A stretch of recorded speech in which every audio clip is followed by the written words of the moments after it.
Melanjutkan ke cerita sebelumnya, setelah Jiang Churan menyimpan nomor Joyi, Joyi pun segera mengajak Nona Su untuk segera pergi. Dan sambil berjalan, Nona Su menilai Joyi sangat menarik. Dia tidak hanya memperoleh 600 poin di hari pertama sekolah, dia juga membuat rekrutmen khusus lainnya mewaspadainya. Tahun ini benar-benar tahun menarik. Lalu Nona Su memberitahu Joyi bahwa asrama mahasiswa baru terletak di gunung kecil. Asrama mahasiswa reguler berada di kaki gunung dan lereng gunung. Sedangkan asrama rekrutmen khusus berada di puncak gunung. Tidak hanya itu, asrama rekrutmen khusus adalah rumah besar yang berdiri sendiri dan kemewahan serta perlengkapan yang ada di sana berbeda-beda berdasarkan peringkat mahasiswa. Setelah itu, mereka pun sampai di tempat asrama yang ditempati oleh Joyi.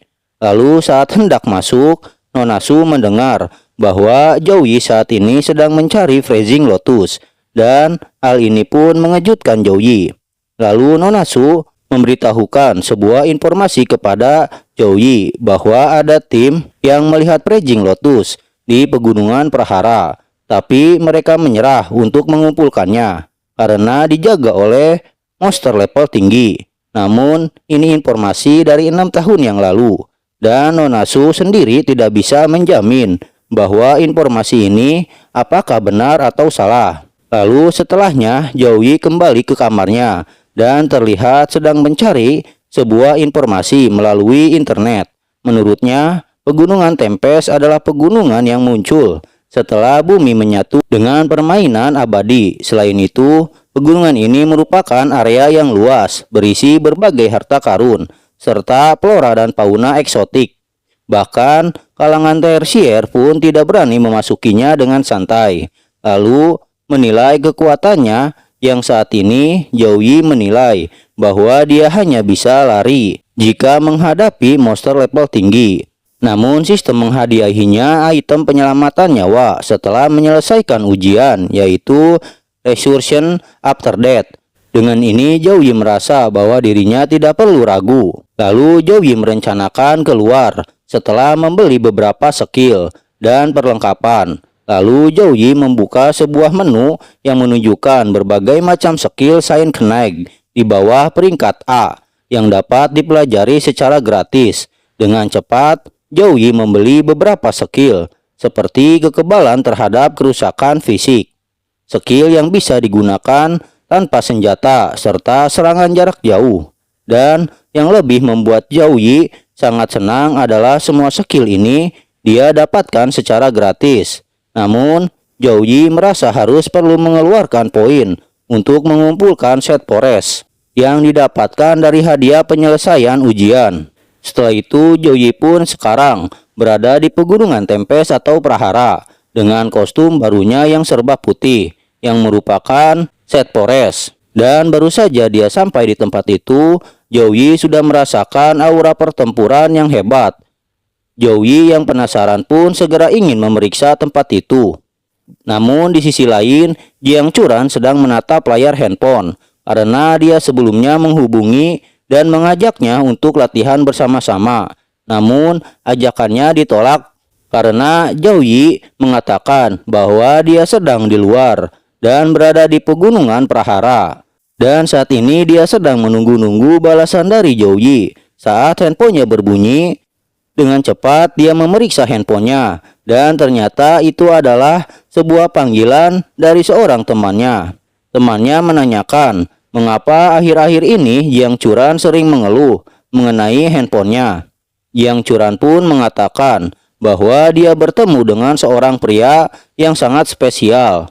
Temannya pun penasaran, spesial seperti apakah itu? Jiang Churan memberitahunya bahwa dia menantangnya kemarin dan menggunakan sebagian kemampuan pesonanya saat bertarung. Tapi pria ini sama sekali tidak terpengaruh. Bahkan tidak ada tanda-tanda dia jatuh pada godaannya. Temannya pun menilai pasti laki-laki ini memiliki willpower atau tekad yang sangat kuat. Setelah berbicara cukup lama, pada akhirnya Jiang Churan memutuskan pergi ke pegunungan Prahara untuk menemuinya di sana. lalu kembali ke pegunungan Prahara. Saat ini terlihat sebuah tim yang menggunakan mobil untuk menerobos sekumpulan monster. Dan terlihat salah satu wanita melemparkan sesuatu pada mereka. Dan wanita ini adalah Ju Xiao dengan profesi mekanik. Dan ternyata benda yang dilemparkan adalah sebuah bom yang akan meledak saat disentuh. Dan seketika terjadi sebuah ledakan yang sangat besar sehingga menghanguskan para monster. Namun serangan itu belum bisa menghentikan serangan monster, sehingga salah satu monster melompat ke arah mobil mereka. Dan saat itu seseorang dengan nama Wen Tianrun, seorang summoner, mengaktifkan skillnya, yaitu Spirit Summoner Ice Nest, sehingga mampu memblokir serangan tersebut. Lalu dari arah lain, tepatnya di arah jam 9, seekor monster tengah menerjang. Namun dengan cepatnya seorang gunner dengan nama Judan menembaki monster itu menggunakan Gatling gun. Tidak hanya itu, dia juga membersihkan monster-monster yang ada di sekitarnya menggunakan senjatanya. Kemudian di saat yang sama ada seekor monster yang dari arah depan, dan hal ini segera dihentikan oleh seorang swordman yang bernama Su Qinglian. Di saat mereka berpikir bahwa mereka telah berhasil, di saat itu ada sebuah serangan bola api yang cukup besar mengarah kepada mereka. Dan serangan ini tidak bisa mereka hindari, yang mengakibatkan mobil mereka hancur. Beruntung hal ini tidak membuat mereka mati, namun tetap saja mereka menderita luka yang cukup serius. Di saat mereka sedang mencoba mengendalikan situasi, mereka memeriksa keadaan tim mereka. Di saat itu, di belakang mereka ada sekelompok demon yang akan menyerang dan berniat memakan mereka. Namun mereka yang saat ini sedang terluka, mereka merasa bahwa semua sudah menggunakan semua kartu trap dan hanya bisa mengalahkan 4 demon.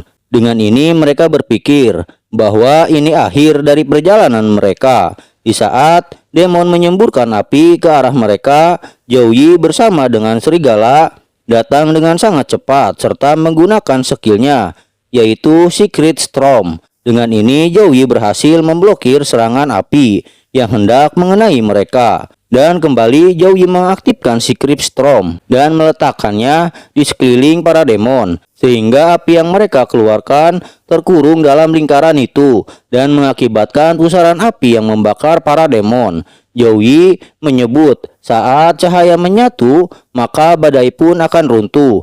Dan terakhir Zhou Yi kembali menambahkan Secret Storm dan serangan itu pun menutup pusaran api dan mengakibatkan ledakan yang memusnahkan para demon.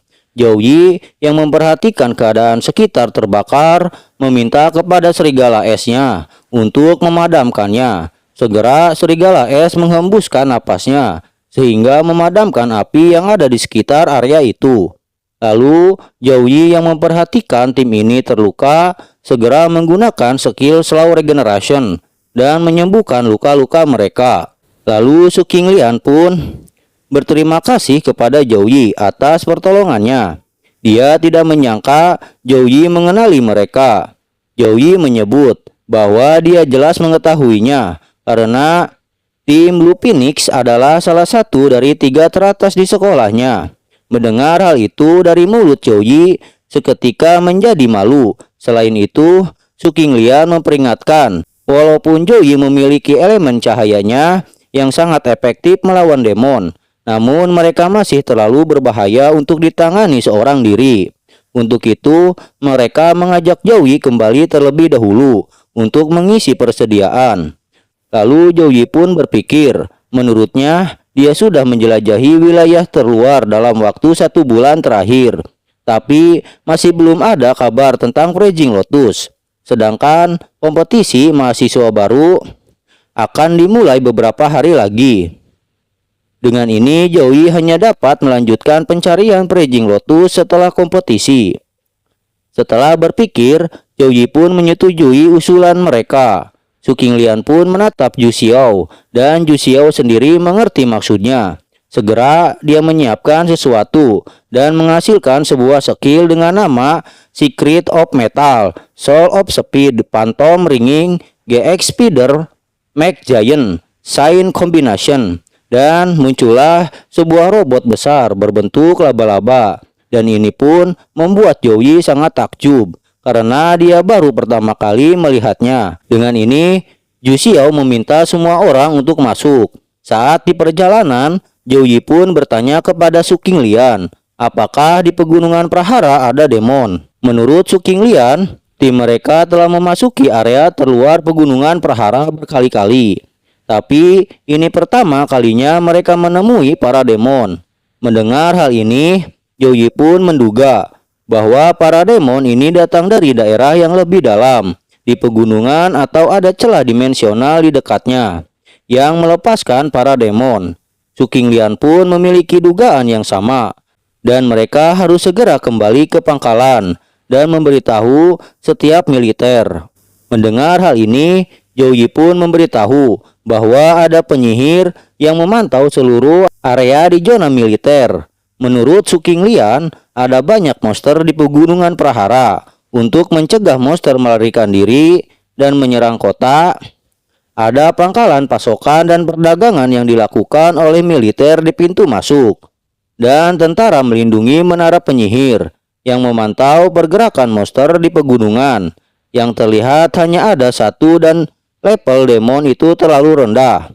Mendengar hal ini pun, Joey menilai demon peringkat platinum level 20 tidak bisa disebut sebagai monster level rendah, tak peduli bagaimana mereka melihatnya. Lalu Su Qinglian menambahkan bahwa menara penyihir utama memantau monster level epic dan legendaris di area pegunungan yang lebih dalam. Jika keberadaan dunia lain lebih rendah dari pengaturan minimum menara penyihir, maka menara penyihir mungkin tidak dapat mendeteksinya. Tetapi jika ada celah dimensional, mengapa mereka mengirimkan iblis tingkat rendah? Dan ini pun menjadi tanda tanya bagi Su Qinglian. Menurut Joey, demon akan segera dimusnahkan jika ditemukan oleh militer, dan celah dimensional yang memungkinkan demon level 30 lewat juga dapat dilewati demon level 50 atau lebih. Tindakan dunia lain tidak hanya akan menyia-nyiakan nyawa, tetapi juga mengungkapkan lokasi retakannya. Namun Joey tidak ingin terlalu memikirkannya, karena ini bukan sesuatu yang harus dipikirkan. Dia akan mengembalikannya kepada para petugas pengintai. Kemudian di saat itu pergerakan para demon menjadi semakin aktif dan sesuatu terjadi di depan mereka. Joey pun merasakan kehadiran suatu makhluk. Su Qinglian pun menyadari bahwa ada seseorang di sana dan sedang dikepung oleh para demon. Segera Joey meminta kepada mereka kembali lebih dulu dan dia akan segera menyusul mereka. Lalu mereka pun mencoba menahan tindakan Joey karena mereka tidak tahu berapa banyak demon yang ada di sana dan ini terlalu berbahaya menurut mereka. Namun Joey tidak menghiraukan peringatan mereka dan tetap pergi dan segera mengaktifkan armornya. Joey pun merasa bahwa dia tidak bisa melupakan kehadiran sosok makhluk ini dan Joey bertanya-tanya, mengapa gadis itu ada di sini? Di sisi lain, di tempat kejadian, ada sebuah tim yang bersembunyi dan mereka menilai bahwa ada hampir 20 demon platinum dan mereka yakini gadis itu tidak akan bertahan lama dan menanyakan respons anggotanya, apakah mereka akan menolongnya atau tidak. Namun menurut mereka, mereka tidak bisa melakukan hal itu karena mereka juga terjebak di sini. Dan bahkan untuk melindungi diri sendiri saja sangat susah. Mereka pun menilai dari kekuatannya, jika dia mampu melarikan diri dari demon, dia juga akan memiliki masa depan yang cerah. Dan ternyata seorang gadis yang mereka bicarakan adalah Jiang Churan, yang saat ini melawan para demon yang mengepungnya. Dan saat ini dia menggunakan sebuah skill merubah wujudnya yang menjadi sosok iblis. Menurutnya para demon sepertinya mengetahui ada batasan waktu pada skillnya. Mereka mengelilingi dirinya tanpa menyerang untuk menghabiskan kekuatannya. Para demon ini bergerak dalam kelompok 10 orang, tersebar di seluruh daratan. Bahkan jika dia menghitung ada 8 iblis yang dia bunuh sebelumnya, menilai situasi yang kurang yakin demon lain akan segera mengisi ulang jumlahnya. Tidak ada peluang untuk melarikan diri ke basis pasukan. Dan jika dia tidak bisa melakukan terobosan sebelum kekuatan sukubusnya menghilang, sudah dapat dipastikan dia akan mendapatkan masalah besar. Dan segera Jiang Churan menggunakan skillnya, yaitu Thunderfall.